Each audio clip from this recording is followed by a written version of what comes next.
Hey guys, how you doing? I'm Ryan McGuire from Third Coast Grappling. I'm joined by my co-host Zach Marshall and a very special guest in the house, Professor Draculino, live from the Draculino lair. How's it going, Professor? First time guest to the 3CG radio. Yes, guys, glad to be here. My internet, I think, is getting ups and downs here, but I'll try my best. It seems a little spotty, but I think we'll work through it. Yeah, I tried to put in another one. I have two. I put on the faster one, but the man is the house is full. Everybody's working online. Yeah, pretty much all we can. Everybody in the neighborhoods right now is using their internet too, so they were throttling it up, but I think they're throttling it down now because we don't have the infrastructure to maintain so many people streaming Netflix all day, so they've had to dial it down a little bit. And let me tell you, the only time I can see it and watch a little bit of Netflix or anything like that is at night, man, because, man, I've been working around the clock. I've been working way more. A lot of people say, man, I'm bored. The only thing I do is to watch Netflix. Oh, I go to the pool and come back. Man, yeah. I wish I could be like you now. Me too. Complaining about that. I'm just dealing with all kinds of crazy stuff right now that I think nobody in the world was ready for that, actually. Nobody. Yeah, I mean, when we made our decision, when it all came down to Third Coast Grappling 4, we had talked to you about it, but we also, a lot of people don't know about our secret weapon we have in the house at Gracie Baja. We have somebody that does this for a living. We have somebody that's right there, right next to the people making the decisions, studies the same material, these people that are making the decisions for the government. And so we were able to have that initial, foresight to where we tried to make those adjustments to the card to be able to make it still go on, while still being responsible to the public health side of it as well. For sure, So we're fortunate to have Corey out there. But so what's your thoughts on everything? Honestly, first of all, I'd like to start by congratulating you guys to take the right decision.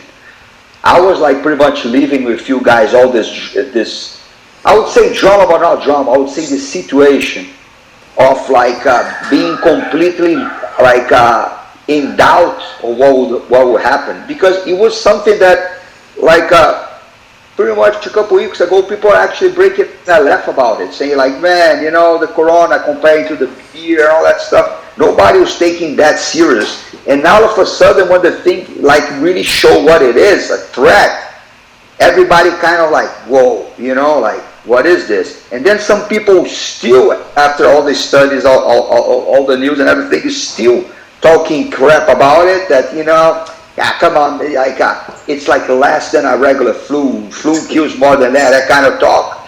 And other people actually study and say look, no, this is kind of like a plague, actually. This is not at all like a regular flu. And then you guys were the first ones to say, you know what, man, we're gonna lose money.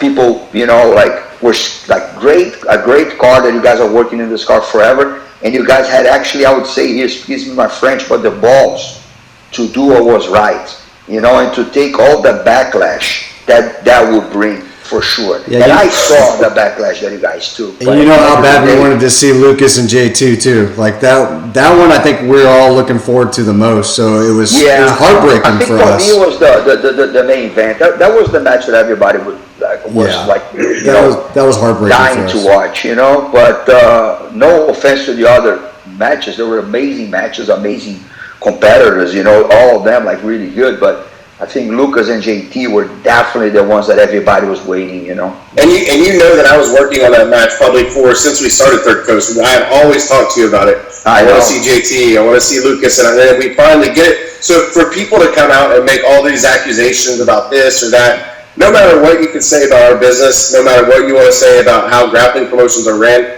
we've always, our athletes, we've always done the right thing. And we wouldn't have the support and backing of you if you thought we were doing anything shady. So it's just. I actually supported right off the bat what you guys did, because I was here and dealing with a bunch of competitors and my students that would be doing it, and the thing was just changing literally that day. Man, I remember things were changing by the hour.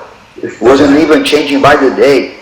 Every single hour there was something new. Up until us we were literally on the phone driving to the weigh-ins, and we had to make the decision. You know, that's how like everything was changing so fast. We were like, you know, because other promotions had just canceled 2 hours before that, and it was ebbing flow. Yeah. But I think they came down with the right thing. Yeah, they came down with the guidance. Texas State Athletic Commission. They said, hey, they told Eric and those guys, you can't do your MMA events, you can't do this and that. We were talking to Corey, we were talking to a few other people. So when the Athletic Commission shut down the MMA events, we were like, you know what? If we were governed, we'd be shut down too. And so it was literally on the way to the weigh-ins. I called you because I was even uncertain when I talked to you. Yeah. Like, Professor, let the guys just send a video. We're still trying to figure it out. Yeah. I don't want to get everybody out. But the reason we made the call when we did is because how would it have looked if we canceled the events after we received all the ticket money, after everybody weighed in, after everybody was there? So the right thing to do was to do it before the weigh-ins, let people keep their money, get their ticket money back out to their people, and then just try to, you know, just figure it out from there and limit the cost and limit the exposure for us. So. Yeah, no, it was like the right thing to do. And I think now everybody agrees with that. And a lot of people that talk crap on you, at least I think most of them, because there's always people that, you know, no matter what you do,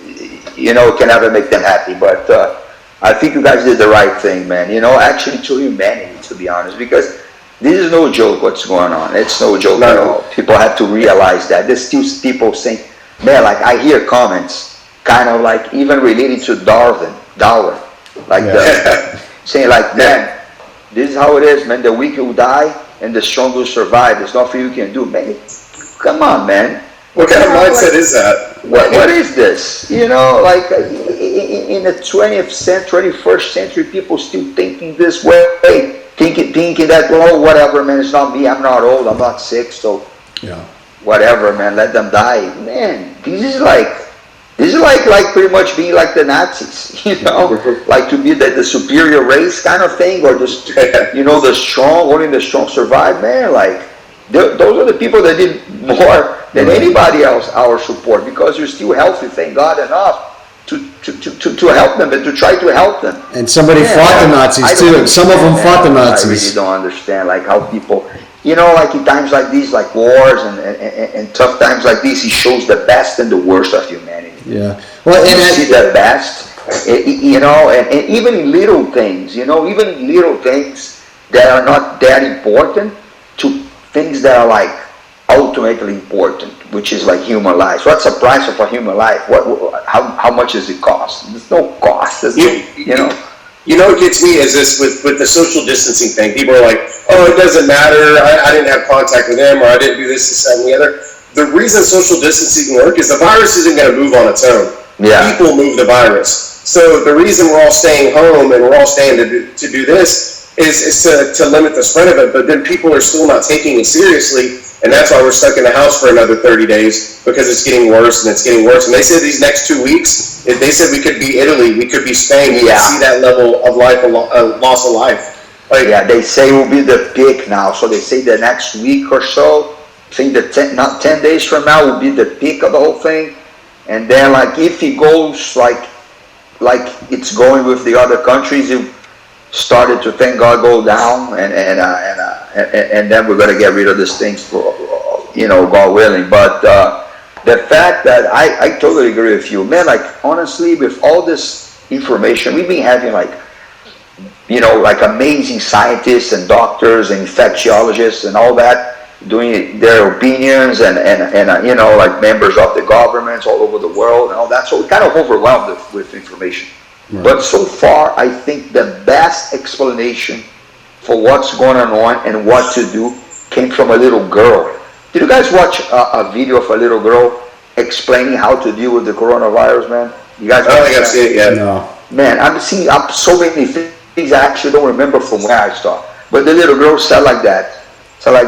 Hey people, the coronavirus, he only attacks people that he sees. If he doesn't see you because you're not on the street, he's not going to attack you. So if you stay home, they're not going to attack you. Yeah. I mean, of course, it's a that's very simple. But man, that's it. Yeah. If you don't go outside your house, they're not going to see it. You're going to be stuck in your home, and you're going to be fine. Yeah. It's crazy how simple and effective this message for this little girl was. Professors, as leaders, sometimes we need to show, the people that are following us that there are some silver linings, some good things that come out of it. I think some of the good things that might come out of it is America might become more self-sufficient when it comes to manufacturing products, so the jobs that may go away now may, increase with more manufacturing, and companies may have to pay more, like Origin geese, for example. They're the only geese that are made in America.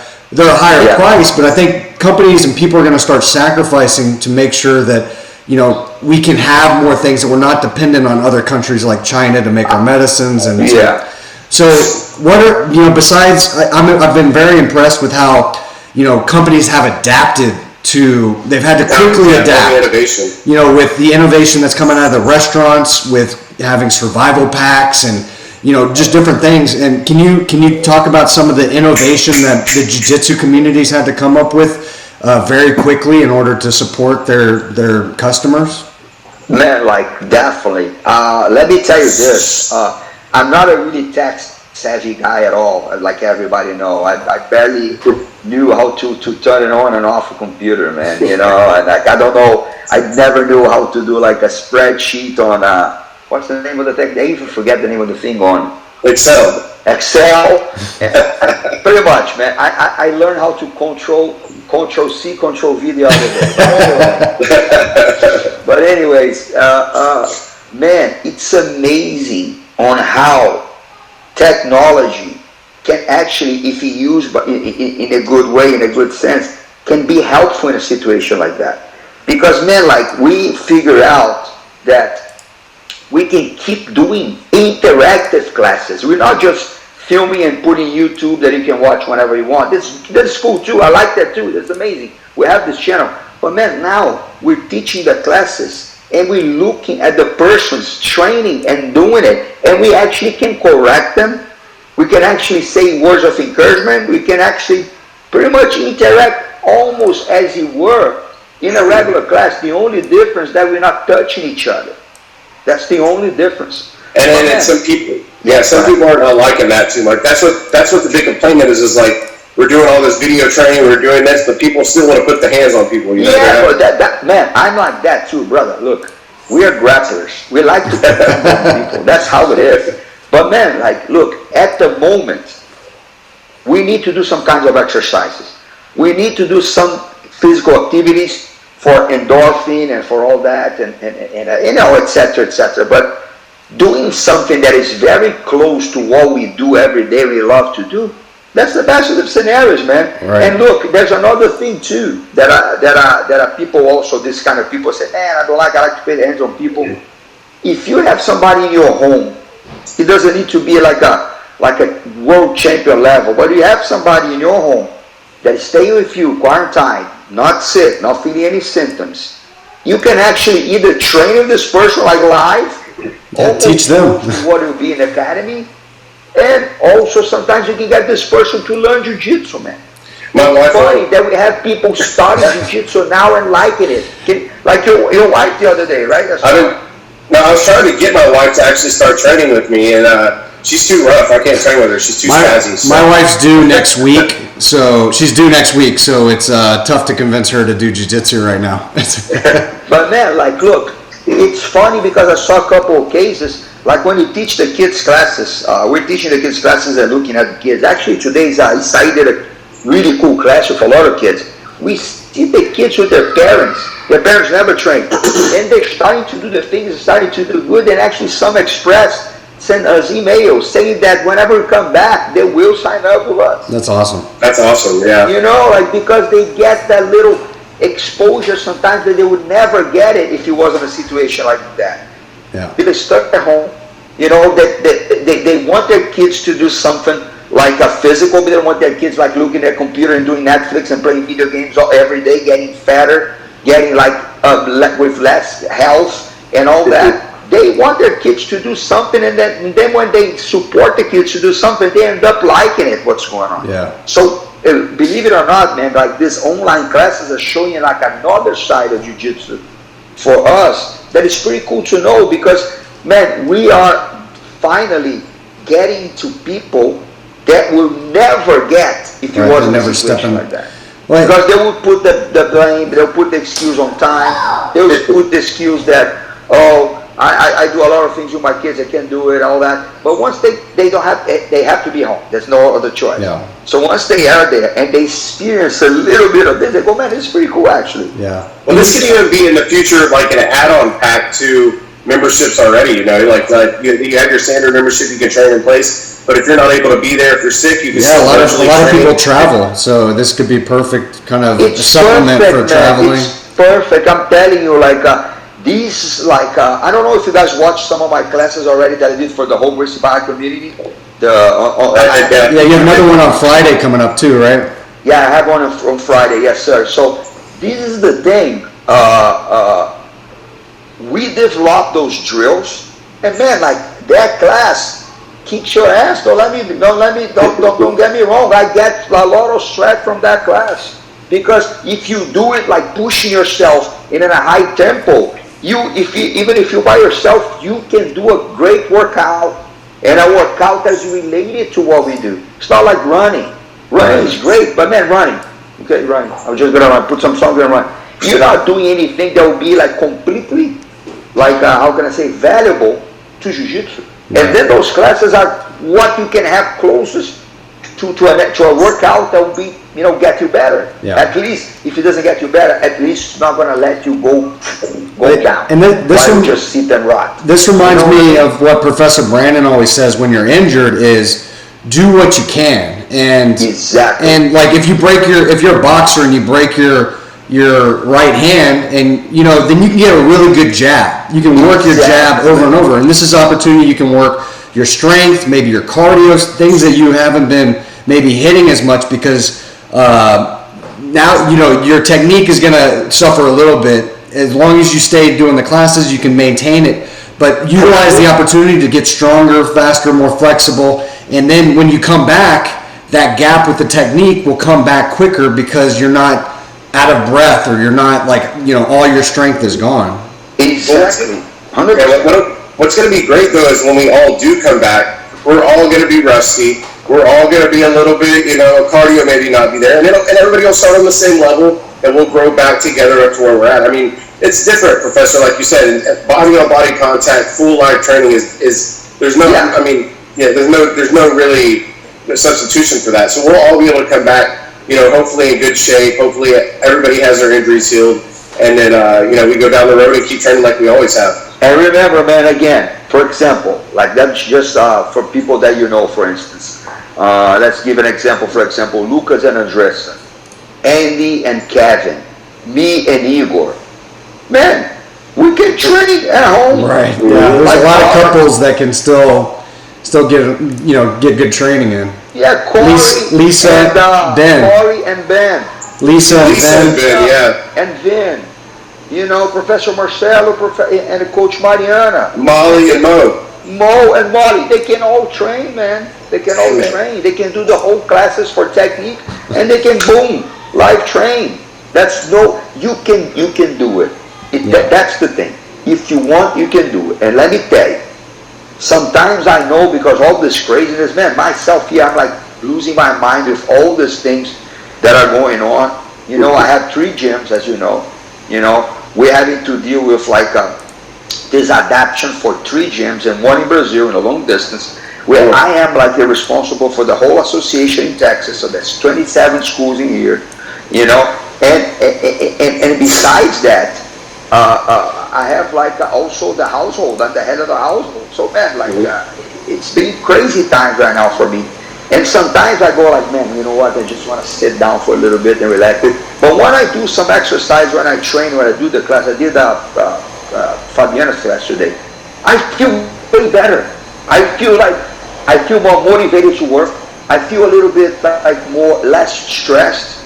Man, trust me, if you do it, you're not going to regret it. I was telling Zach about it. I've been kind of preoccupied with some stuff, family stuff, but I got on that Zoom conference you did. I believe it was on Sunday or Saturday. Yes. And I told Zach afterwards, I'm like, man, just being on there and talking and laughing and just, just the camaraderie aspect of jiu-jitsu is still there, even when we were all far apart from each other. So that lifted my spirits. I mean, just that part alone. So. Oh, by the way, exclusive for you guys. You guys are the first ones to know. Our black belt talk this Saturday. We'll have Professor Romulo Barral, special. Oh, wow, awesome. Yeah, so that would be a good I actually talked to him yesterday because the whole Felipe Gordon thing got kind of brought up again. Are they going to fight? Because Felipe and Romulo were on the podcast and they broke it down. And I was talking to Romulo about it. And yeah, I heard there was a podcast from Full Grappling the other day with the 10. They told me, right? Yeah. It's going to be or something. I don't know. No, they did it. It was Romulo and Felipe. They were on the Who's Number One. And so they basically sat there and broke down old matches. Well, two of the matches, of course, were the Gordon and Felipe match, and then they talked a lot about that one. And we expressed that we wanted to have it. It was brought up. Felipe and Romulo both said, hey, Third Coast Grappling rules. These guys didn't want to do it. We agreed to a purpose, but Gordon's kind of hung up on only wanting to do submission only, no time limit. And Felipe's like, I got the 2 wins. I compete in the kimono only half the time. I don't train that type of stuff. Gordon brags about he brags about winning in every rule set, but he has not done our rule set. So it's the perfect opportunity. Neither of them have done our rule set. Like one thing that nobody can tell about us, man, about our team, Gracie Barra and also our team and also all the people that come from our roots, is that, man, we competed in every rule set, man. We're never the ones to be hung up on what the rules are. Demand a certain type of rule, and it's the only type of rule that we compete. And man, I've been telling really broad spectrum of rules. Man, we did from Vale Tudo, which is 0 rules pretty much, to all kinds of adaptations of MMA rules. Man, we did actually in Japan one time. One of my students, my girl students, Carol, she was my first black belt actually. She did a MMA match in Japan that the rules are really bad on the event. The name of the event was Smack Girl, I remember on the time. I think it was back in 2005 or 2006. The rules were MMA rules, but once you hit the ground, you have only 20 seconds to be on the ground. What? After 20 seconds, they stand you back up and boom and go. And then we accepted those rules. Against a striker, she actually lost to Roxanne Modafferi. She's been doing great at UFC. Yes, she's doing great, and she lost by split decision. And my girl didn't know almost anything standing, but she almost submitted her on the ground. It was a really crazy fight, but we didn't bitch about it. We lost, and we didn't complain about it. We do gi, as you know, no gi. We're mainly a gi school, as you know. We have 3 classes a week, no gi, and all the others are gi. But man, we do every rule. We did EBI rules. We did no time limit, submission only, gi and no gi. Lucas did the EBI. He had the success, right there. He's done every rules. We did EBI. We do of course IBJJF. We do even the smaller ones like Grappling Quest. We do Turco's rule. We don't care, man. We do it all. And the same guy who does gi does no gi in any rules or any. We are not one of those. And man, I think that the rate of success is pretty good. So I think it's very hard to see nowadays a team that is down to do that. Of course they are there, but most of them are now very specialized. They say, okay, I'll just do no gi on these rules. Or I just do gi, IBJJF. No, we do it all, man, and nobody can throw this in our face. So do you think that's why it's so special when you have somebody that excels at the highest levels of both gi and no gi? Because right now, I think the trend in jiu-jitsu is for people to either dedicate completely to the kimono, like Marigali does, or completely to no gi, like say a Gordon Ryan does, because they're so focused on just being a specialist at that sport. They would rather not split their time. So what do you think? Is it to be the greatest all time? No gi grappler, the greatest of all time gi grappler? I mean, what makes somebody that? I mean, what's the intangibles between the gi and no gi grappler winning at the highest levels? Because I think Felipe's done it. I mean, I can't really. Romulo did it. Romulo was an ADCC champion, and how many times? Romulo was 5 times world champion as a black belt. Right. So Romulo did it. Felipe did it. I myself competed with good success in in the worlds, I didn't win, but I got, podium 3 times. I competed in the ADCC. I won a bunch of super fights of no geese back when I was, a high level competitor. I did MMA. Romulo did MMA, and Sapo won IBJJF with the gi and finished on the UFC. So, man, I'm pretty sure that it's pretty good, like I'm forgetting now, but I have like tons of other examples that comes from our teams that, man, like we're in the highest level there of everything. We may not be like the best ever or, the top level, but we are right there. We are at the top in everything. And like I said, the same guys who are on top of the gi, they're on top of the gi.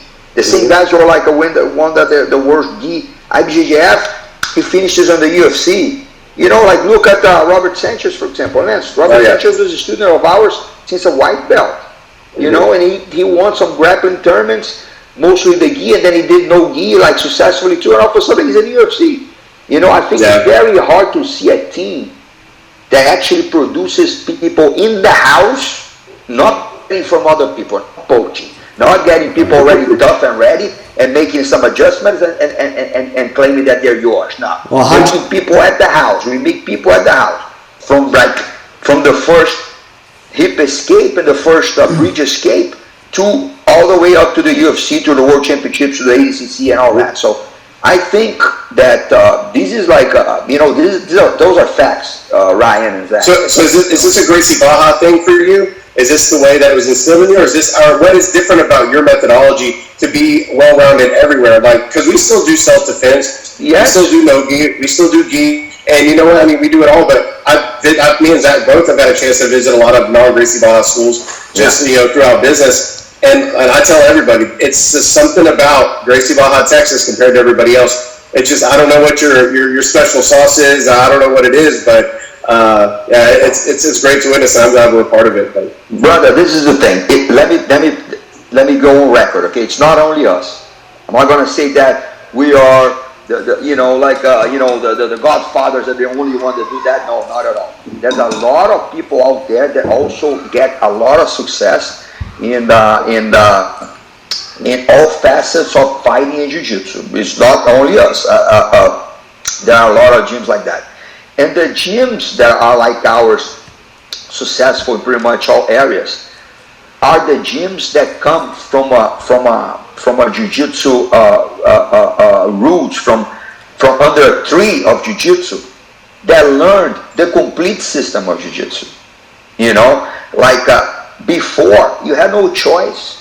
Before, you had to learn self-defense. That was like the main goal before, is for you to be good in a street fight. That was it. To defend yourself in a street fight with a heavier and stronger or beach fight, right? We trained for that mostly all the time. And then the competition started to pick up, and then we trained a lot for competitions. So, man, like, I was blessed to be in an environment that we trained everything. And my teachers and my instructors were well versed in everything. So I learned a complete system. I never learned from instructor that say, you know what, man, like gi is bad, it's not realistic. Let's just train no-gi and be just good in no-gi and forget about the rest. And also, we're never like one of those people that, you know what, just training the gi for competitions, forget about everything, don't worry about self-defense. Nowadays, you just sue people, shoot people, so why self-defense? No, we always trained it all, and I always taught it all. Man, like, I don't want to brag, but, and like, again, it's not only me, there's a ton of other people that do the same. But I can teach a class to a world-class UFC fighter the same way I can teach a class to a businessman that is 70 years old. We saw it when Club Grappling was here. You had pro athletes there. You had Alex Morano, UFC athlete, and your class you taught, that wasn't put on for the cameras. That is exactly how day-to-day our classes go. And and also for a private class, for example, let's say, Ryan, let's say, for example, a 65-year-old businessman, he works as the CEO of like a mega international company. He wants to learn jiu-jitsu for self-defense and also for fitness, to feel better, to be more confident, to have a hobby, or whatever the reason is. I can get this guy, and I know for sure, I'm not bragging, but I can teach a class for him that will be perfect fit for what he needs. I can go and give him like the basic starting from ground zero on showing him jiu-jitsu and self-defense in a way that will be beneficial for him and on his rhythm. But at the same time, how many times I did that? UFC fighters on the highest level come to me and I give them a lot of things, a lot of information. I train with them, I show them, and they go, thank you very much, man. It was great, that was awesome and all that. Because why? Not because I'm the best. Not because I'm better than anybody. No, because I was exposed and I trained a complete set of jiu-jitsu. So I was blessed because of that. So these, man, I never take it for granted. I will take this to my grave. Anything can happen in the world, man, but I'm glad that I was exposed and I learned a complete system of jiu-jitsu. I don't know it all. Nobody knows it all. I suck in most of the things in jiu-jitsu because jiu-jitsu is vast and infinite, or pretty much infinite. But man, like at least I can be okay everywhere. I think there's other factors too. Another factor is obviously your leadership. So your leadership can inspires a lot of loyalty to your black belts, and you can see that on the mat with how many black belts you will have on just a regular Wednesday night. That's crazy. So your loyalty, and I think your teaching voice. You have a unique teaching voice. The way you teach really is very effective because anybody can be a great jiu-jitsu person, but you have to have a instructor's voice in order to get it into other people's heads and effectively demonstrate it too. The charisma as well. Like my wife, she'll come and watch Aislinn when she's training and stuff like that, and she's like, I've never even met him, or I don't even know what she goes. I can just feel there's something there, like the charisma, because you'll treat the brand new white belt the same way you'll treat me or Zach, and that's something that that you don't see everywhere. Before I came back home to GB, Texas, I saw some toxic gyms, and I saw how the favoritisms are played. Even with the kids classes, like they have their favorite kids, or they have this or that, and like you have fostered an environment with your instructors, with Berto, with the kids class, and all those guys that everybody is the same, everybody's equal, and I think that's special. Everybody's the same, man. I think jiu-jitsu is I told this before, but jiu-jitsu is a great equalizer. When you are inside the mats, everybody's the same. Man, nobody cares how much money you have. Nobody cares how famous you are. Nobody cares what color of the skin you have, what's your background, what's your religion. Nobody cares. You are a training partner that is there, and if you do a mistake, they're gonna get you out. They're gonna choke you out. That's it. Like everybody. You know what I mean? And you're gonna sweat, and you're gonna do good, and you're not gonna do that great. Some days you're gonna win, you're gonna lose. Everybody's the same in there. It's a great equalizer, and this translates to life really well. I noticed that. 100%. Man, like you see sometimes people inside in the mats. They are from completely, totally different religions, backgrounds, and beliefs. Totally different political views. Totally different places in the world. Different languages. Man, when they get there, they get along. They get along, crazy. Bro. Yeah. They get along great. Professor, you've had a lot of world champions under your lineage. Is there a certain time, like typically is it around blue belt, purple belt? Like, is there a time where you can already start seeing it, or is it even earlier than that? When do you start seeing like somebody's potential? Times, I think the blue belt, like the mid to late blue belts, Zach, is when you really can tell. But man, like they're the phenoms though, right? They're out there. Some are just phenoms. Some are just born to do this. That's right. The truth. They just understand their body and how to move it and where their body is within space, right? There's like a never trained before. You put them and he has the perfect instincts without nobody ever having taught them. Right. I saw that like not a couple of times, several times, but I saw this like times I go like, man. And I come to them and say like, but you never trained, you sure? And they no, I didn't. And you can really see it's true. Because even though like it's great instinct, they're naive. It's like a naive jiu-jitsu, like we say. Right. It's something that is like pure. Mm-hmm. So man, like they're out there too, the phenoms. But I think that when you really can tell, it's like a mid to late blue belt, and then if they keep on that path, they're gonna go far. Yeah. It's a combination. Also, what I like to see, the champions, man, they have a little bit of something different. That is not necessarily just the technique and the work ethic. It's just like a different kind of light and fire on their eyes, And for sure. It's hard to explain, but.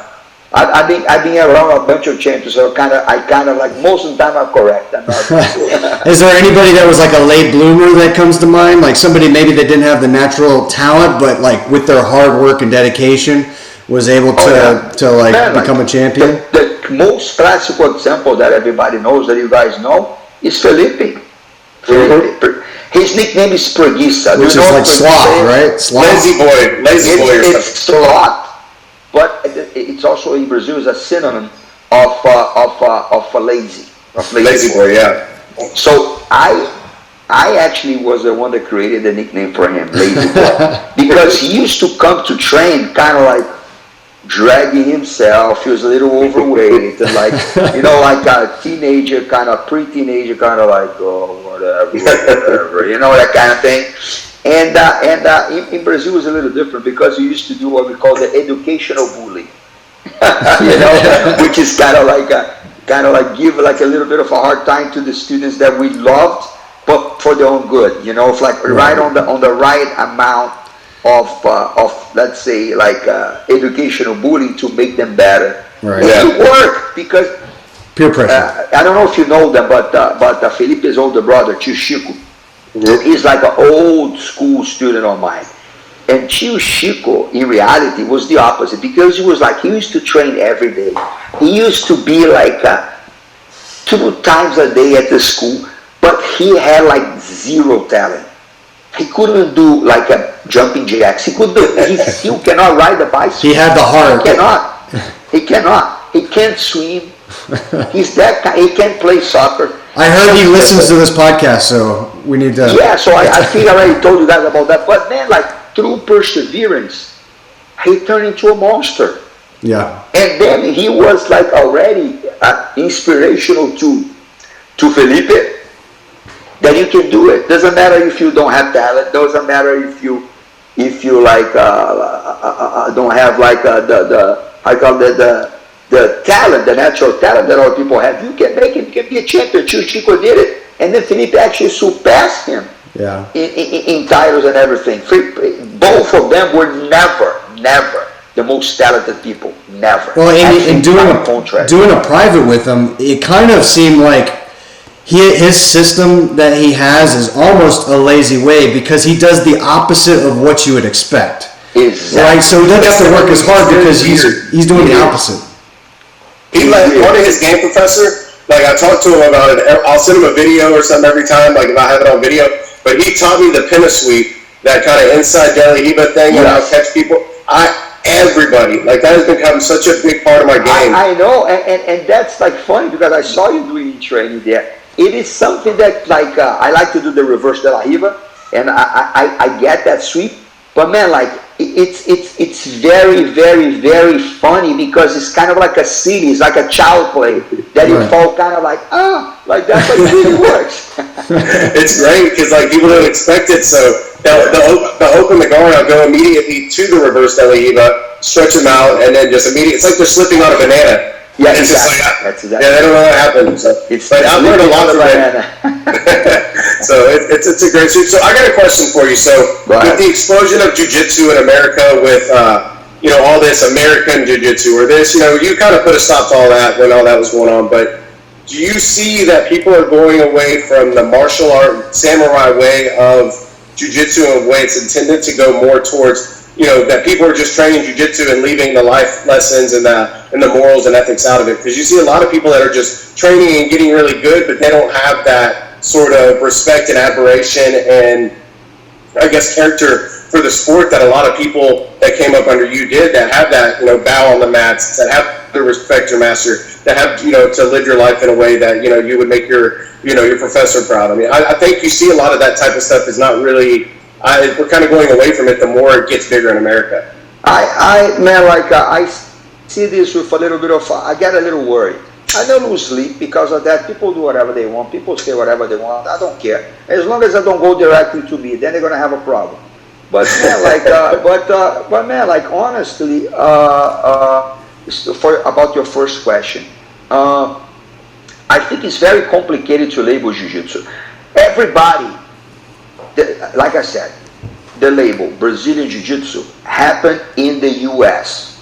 Period. It's proved. Okay, it happened in the U.S. and I understand why, totally, because the Jiu-Jitsu that I had here before was that mix from Aikido with Judo or Japanese Jiu-Jitsu or whatever. They call it sport Jiu-Jitsu. Ninjutsu. Yeah, this kind of things, which comes from the same source and everything, but it was very, very different from the Brazilian system.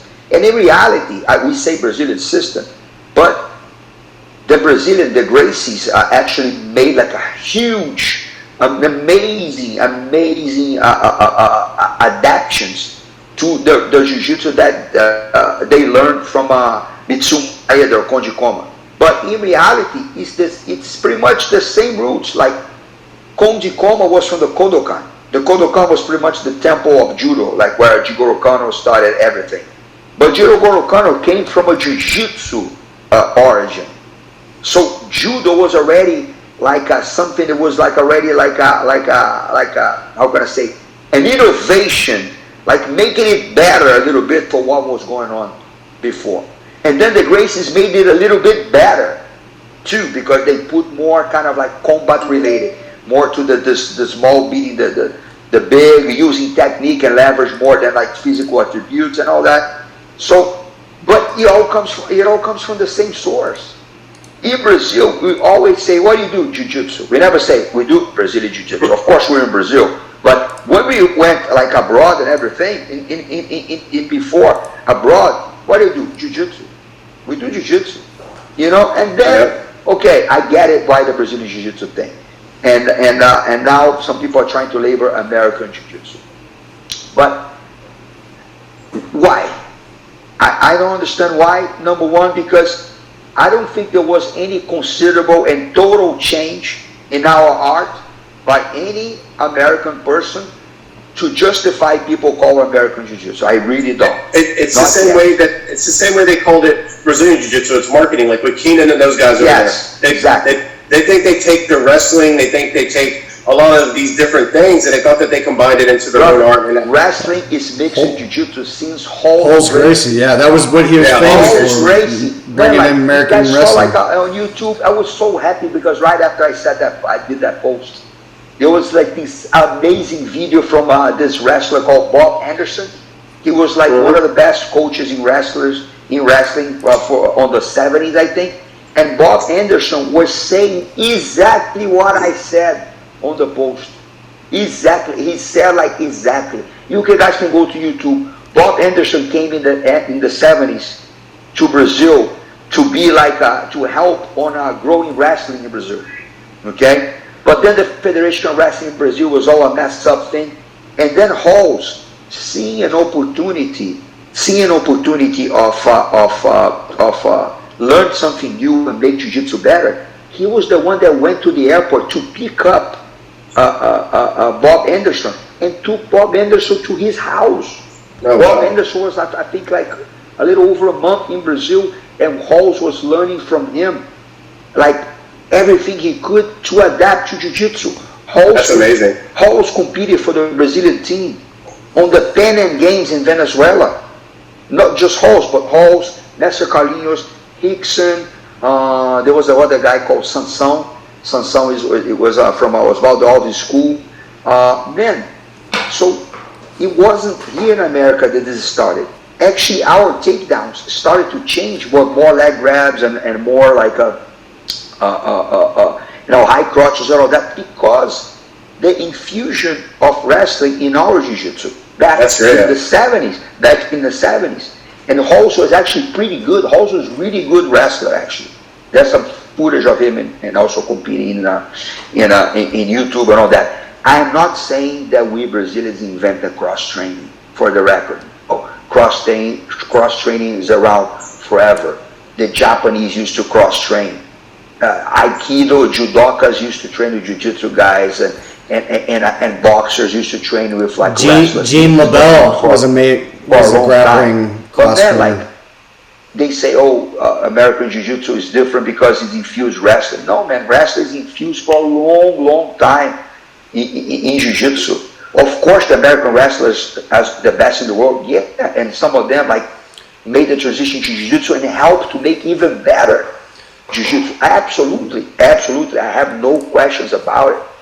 But then, like, what is the difference between the American Jiu-Jitsu practitioners to all the other Jiu-Jitsu practitioners? Do they do something completely different? No. I think it's a mindset. I think it's more of a mindset. It's a marketing thing. They're more free market, more this, more that, more no contracts. For the record, one guy that could have a case on saying something like American Jiu-Jitsu is Eddie Bravo.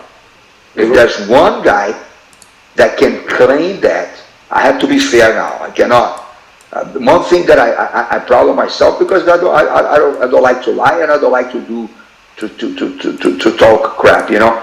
He is, because look, he went completely in the different direction of what everybody was doing because he believed on it, and he created a lot of like a very cool system about Jiu-Jitsu that actually nobody was doing.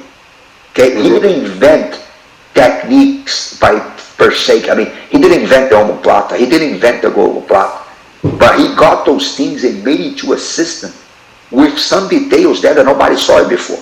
That's the truth. With the half-guard game too as well, 100%. But man, like, some people are going to say they're American Jiu-Jitsu because they're using the lapel a little bit more than the others. Come on.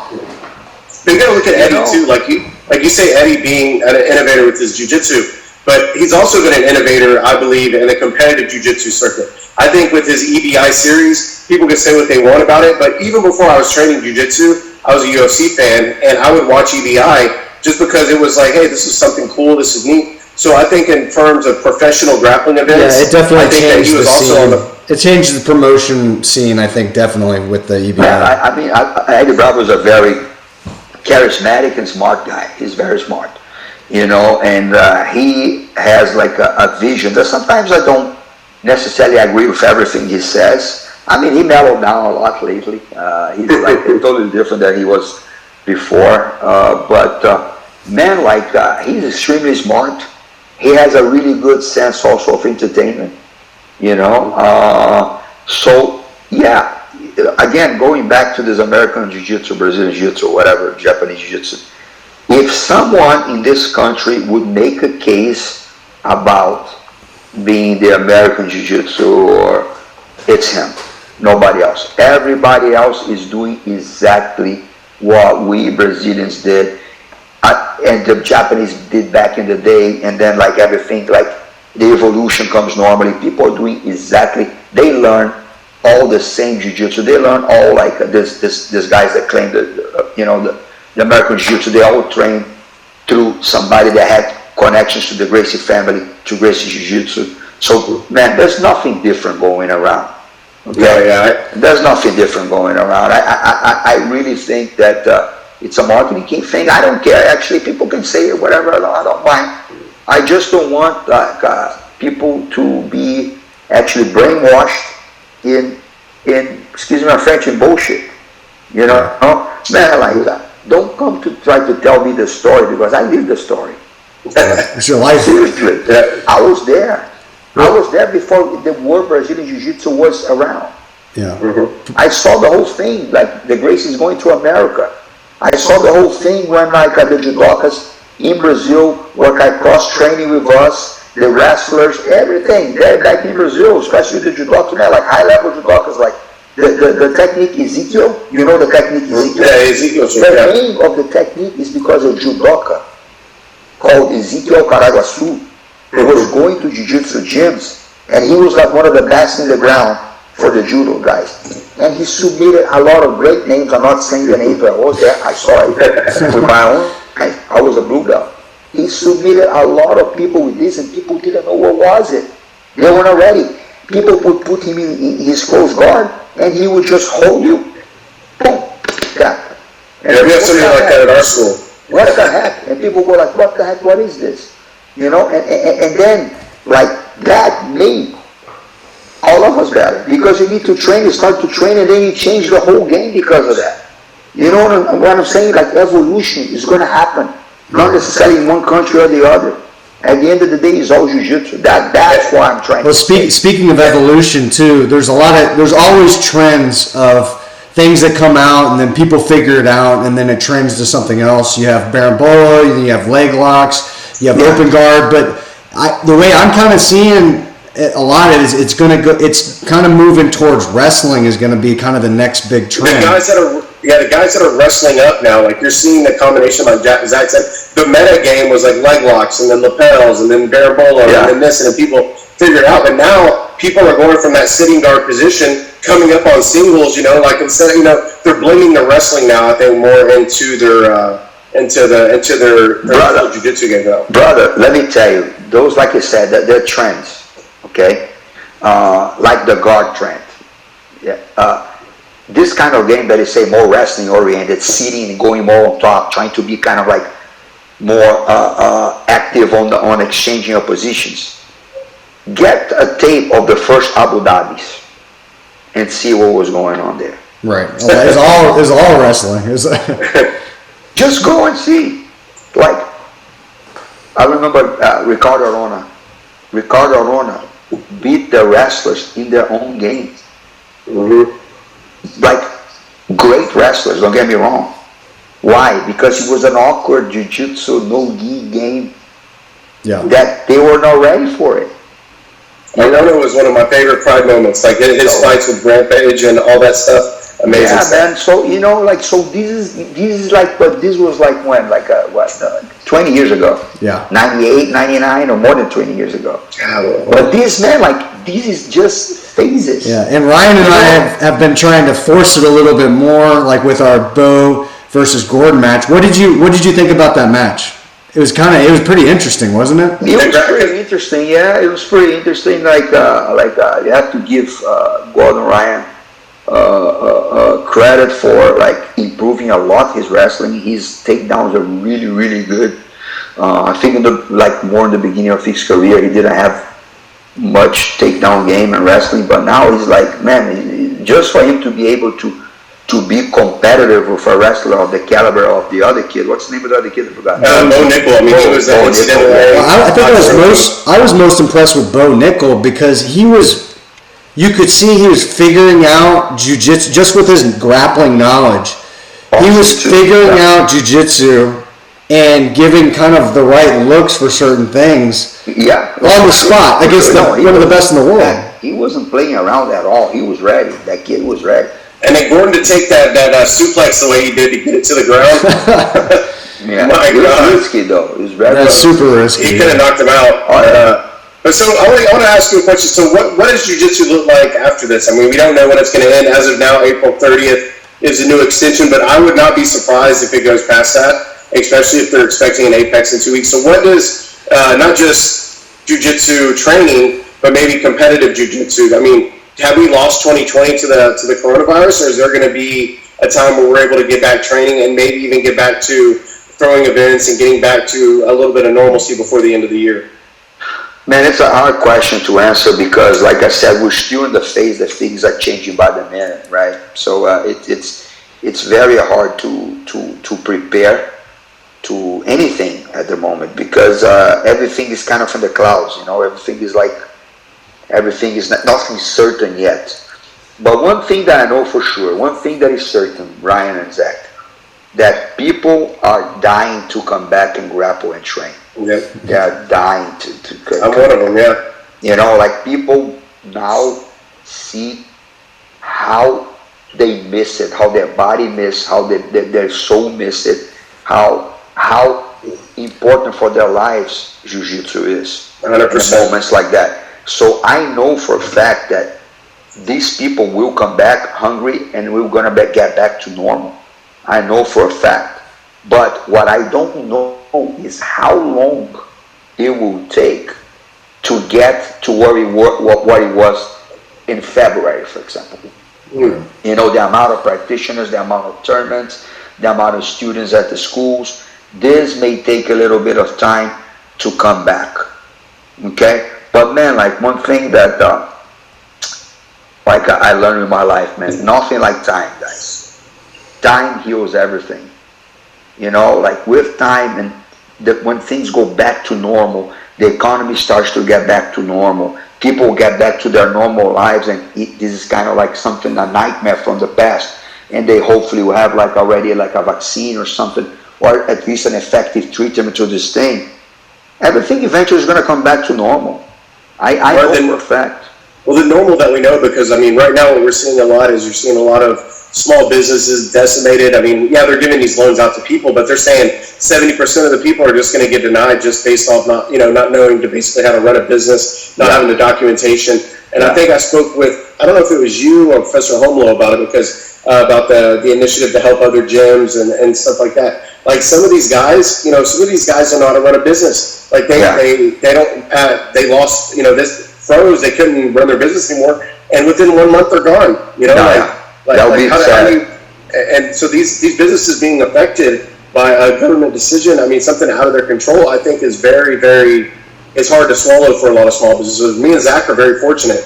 We lost, we definitely lost some money in these cancellations. But I think we're in a position to where we don't have a lot of overhead, so that's a good thing. Not having a lot of overhead helps during times like these. Man, what I think in regards to that is that for sure, unfortunately, a lot of the business, the schools, the small schools that are not very tight with the office and with the business side of it, that will go down, unfortunately. Yeah. They're not going to make it.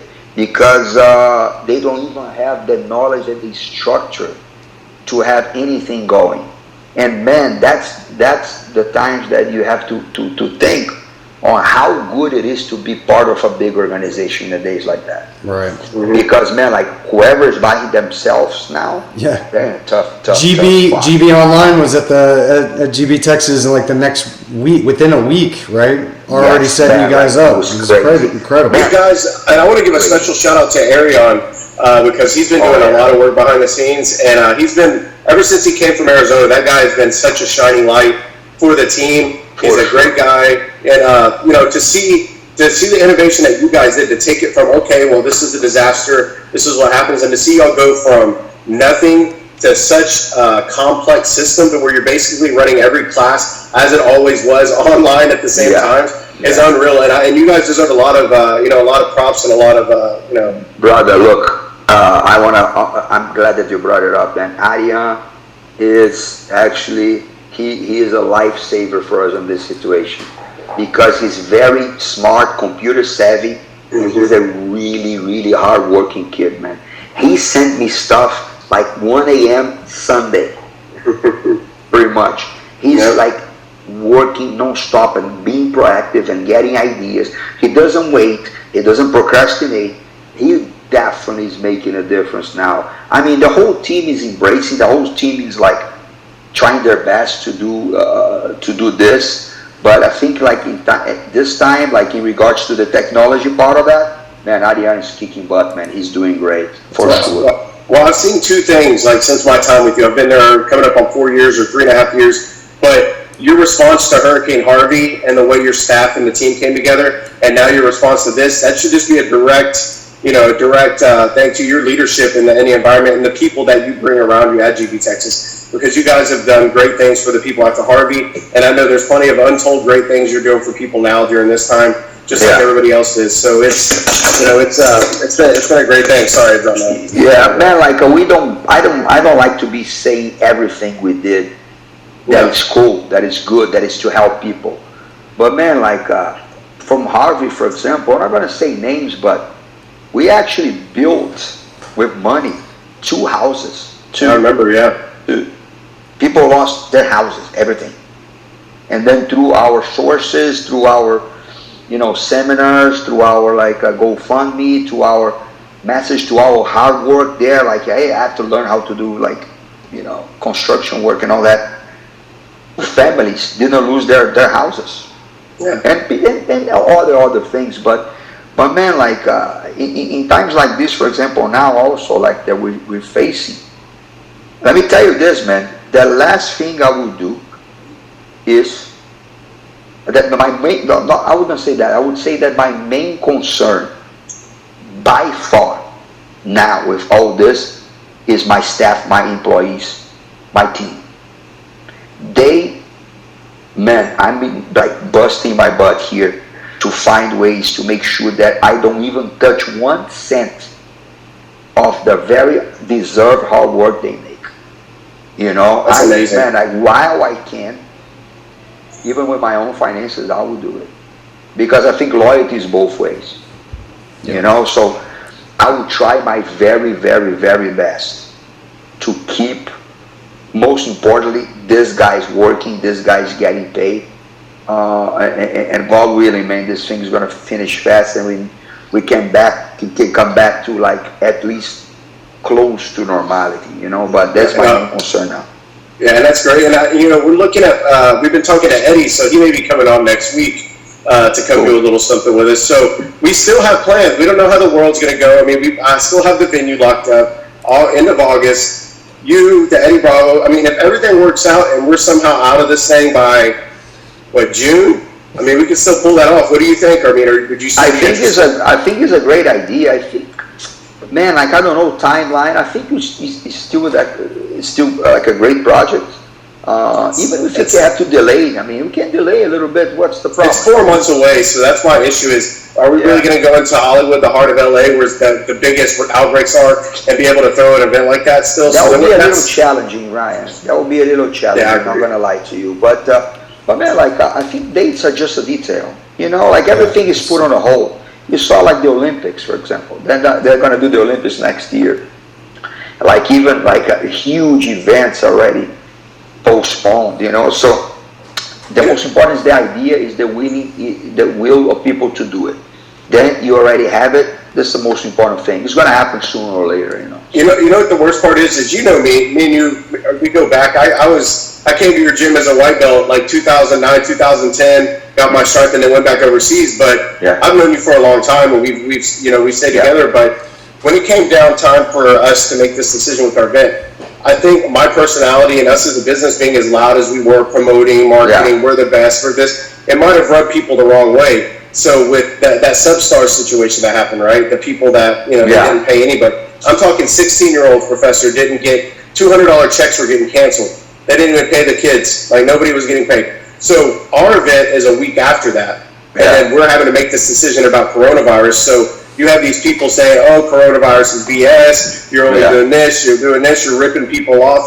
So that's been the main thing that we've had to deal with, which I thought was very unfair, given that we put over $300,000 into the jiu-jitsu economy our first year. Look, we're not perfect. Me and Zach, and have the shop we run. It's me, Zach, and Lisa on a day-to-day basis. Very small for the level of growth that we had. And I think that it was pretty unfair. I think it was just people sometimes out there, when you're on the top or when you're doing big things, people want to be friends with you as long as you're not doing better than them, or as long as you're not getting more attention than them or something. So when we had a little stumble or perceived stumble with canceling coronavirus, leading by example, Zach made a statement to me that says that if you're going to innovate, prepare to be hated first before people are going to respect you. Oh yeah, I agree. I think that everybody likes to hate something, and especially they like to hate. Especially when they're stuck in the house. Success is the number one source of hating. It's still if you're not getting any kind of hate, there's something wrong with you. I'd say that. But I mean, a lot of hate is bad too. But I mean, there's always going to be people that's just going to hate you because they're going to hate you. They're going to hate you just because you're successful. They're going to hate you because whatever. So it's a misunderstanding, I think, a lot of the time, because when we started this, and we came to you and said, hey, this is what we want to do. We just want to have your blessing, make sure that you're good with it. The people that we were working with, the Benz, the Corey, the Molly, all of our good people that started it, our intentions were never to go make a bunch of money, to go rip off the fighters, to exploit people. It was always just to throw awesome events, spread jiu-jitsu, and help spread it to people to have their lives impacted the way we were. So these guys that have been out there doing it for years for profit, like I said, or Eric, or any of these other events, they're out there for profit. That was their main goal when they started, is to go out and make a lot of money and to sustain their business and be something that goes around. Whereas with us, it was more, okay, let's start something, do an event and build it and see where we can go. It was never about making a bunch of money for us. I think like for people's defense, I think like Ryan, that everybody starts with a good intent. Everybody starts because number one, they love grappling jiu-jitsu. I know for a fact, I remember back in the day when Seth started, he used to have a partner in here in Houston. The guy's name was Brett Boyce.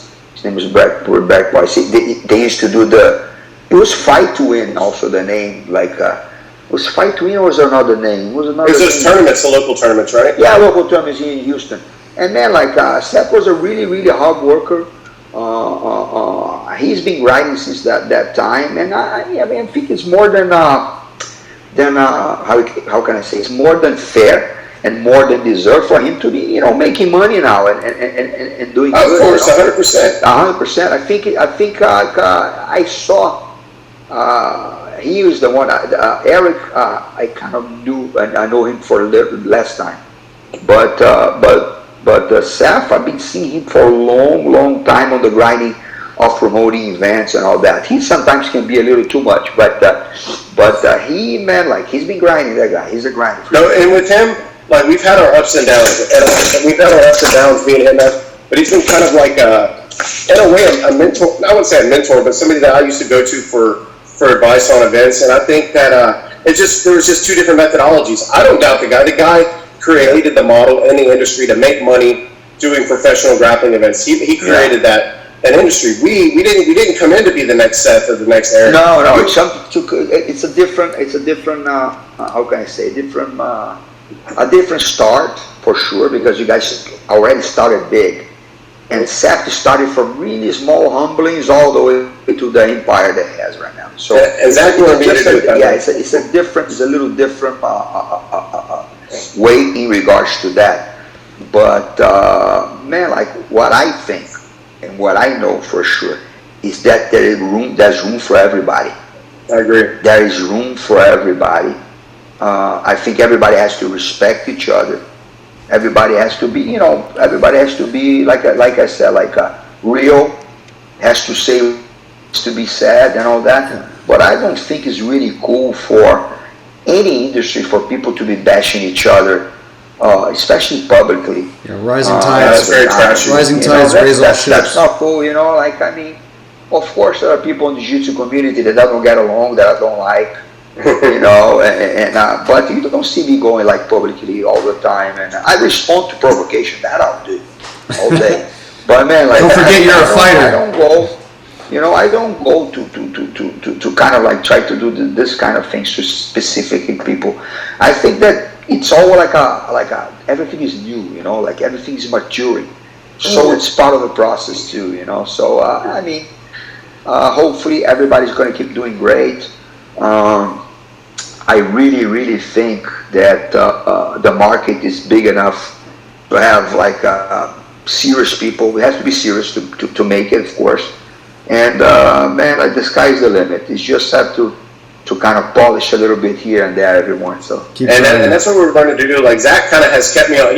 He's got me kind of, I wouldn't say muzzled, but on a leash, because I'm kind of like you, Professor. When people are saying stuff, when they're saying this or that, I want to go rip their heads off. Talking with, how I am, and Zach too, that I've shown so much restraint through this whole situation that I think it's just been a testament to the leadership of you and Zach, and really us as a business, that we don't want to get down in the mud. We don't want to go out there. We don't want to get out there and start slinging insults and saying things you can't take back, because you know what, everybody has fault usually in a situation. We recognize our faults. Our business is our business. Their business is their business, and so. It is what it is. I'm not trying to get mixed up with anybody online. Talk about your crap. Yeah, man. Like, I'm kind of like that. I have to hold myself a lot of times. But man, like, at least I try also not to give ammunition to people. No, you know what I mean. I don't give ammunition. That's why I get really mad and I have a problem when people come to me, because I don't give ammunition to people, And whatever I say, I back it up with a reason. I don't say just to start crap. Mm-hmm. I don't like that. I don't like to be controversial. I don't like to be that. The American Jiu-Jitsu thing I think I had to say it because, man, I was just seeing like so many lies and so many misinformation, so much like craziness. I was kind of, man, like I said it because, like I said, because I think that I didn't hear from anybody. I lived the thing, you know. So man, like some people saying like, oh, back in the 90s, it was like this. No, man, you're not there. Come on, I was there. Don't say that. You're lying. You know, that's bullshit. You know what I'm saying? So I think I just came on record just because of that. But actually, I regret it after because, man, you know what? It's so tiring to be debating online because oh my God. I know, trust me, and I've been in the middle of it. But you know what, Professor, what you said resonated with a lot of people, and it brought a lot of people together. And you're not hearing hardly anything after you spoke up, said your piece, and it got the traction that it did. It really made people kind of like, okay. And 95% of the people really supported. And then I was surprised because I had the support. Like, of course, I had the support, you know, from the people, my peers, you know, like Roger Gracie was there commenting, Fabio Gugel, Euler. I'm not saying even Gracie Baja people, my people. I'm just saying like people from other gym, like the guys from Checkmate and those guys always Rodolfo, you know, Julio Cesar from GFT, and all this. High Will T, the Flow Grappling guys were and that's what I'm saying. I was surprised because there's a lot of Americans that came like 100% to support me, 100%. I got a little bit of people saying, but you know, actually nobody that was disrespectful. You know, like, that has like exposures, a big voice. Like these people, they just didn't say nothing. But whatever, it's fine. Maybe they didn't even hear about it, But man, like I was really surprised with the amount of support on saying, man, you nailed it, even from Americans, a lot, like 95% of the people actually, you know. So it was pretty cool. Yeah, it was great, Professor. Well, you know, I don't know, Zach, you want to close us out? Yeah. It was great having you on, Professor. Yeah, I really appreciate taking time away. Thank you. Is there any last comments or any shout outs you want to give before we close out? Man, this is I'm gonna just like speak from my heart now, okay? Of course, I'm biased because I'm a jiu-jitsu instructor and I'm a small business owner. But I would say that everybody who can, of course, if you can't, you can't. If you lost your job or if you have the funds now or if you're like in any sort of trouble, we totally understand. But if you guys can now, not just for the martial arts businesses, but for any small business, if you guys can still keep supporting the small businesses, of course, or the ones that are doing something still for you, some people that are still working, not somebody that closed the doors and ask you to keep paying, no. But if you see people grinding, if you see people like still working, if you see people like dedicating, if you see people trying their best on this circumstance to give you like a service, please support these people. And I'm not going to be just biased to ourselves. I'm going to be giving examples. For example, man, like there's a small Mexican restaurant here around the corner from my house. They're great. Their name is Sombrero. Mr. Sombreros, yeah. Mr. Sombreros. Too. Yeah, they are amazing. I go there, man, like all the guys like me, they do high five, they try to speak Portuguese with me and all that. I know the owners, you know. That's great food. I go there too. It's a great food. Man, now, like, they can only have, like, takeaway. They can only have, like, to-go orders.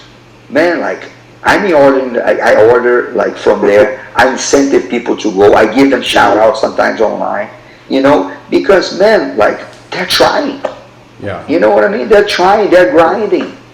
And not just them. Like, you see, like, for example, like, small businesses that, for example, like, man, you name it. There's all kinds of other businesses that they're closed. I don't want to say closed. They're just adapting their services to the reality of the moment. Yeah. How can you not support people like that if you can?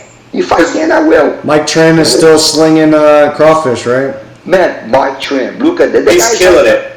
He's killing it. He's a selling superstar. daiquiris. He's a hard worker. And man, like, how can you not support a guy like that? And how can you not like Mike? Everybody likes Mike. Like, he is the big, lovable. Like, that guy, too, also has been a good business mentor to myself and Zach. For sure. Except when he gets you in that steamer lock. Yeah, don't let him get all his feet, though. Straight ankle. Yeah. Oh yeah, big time. But brother, look, so that's my last message here, man. To be honest with you, guys, again, if you're in dire, if you're in a tough situation, yes, of course, everybody has to be understandable with the situation.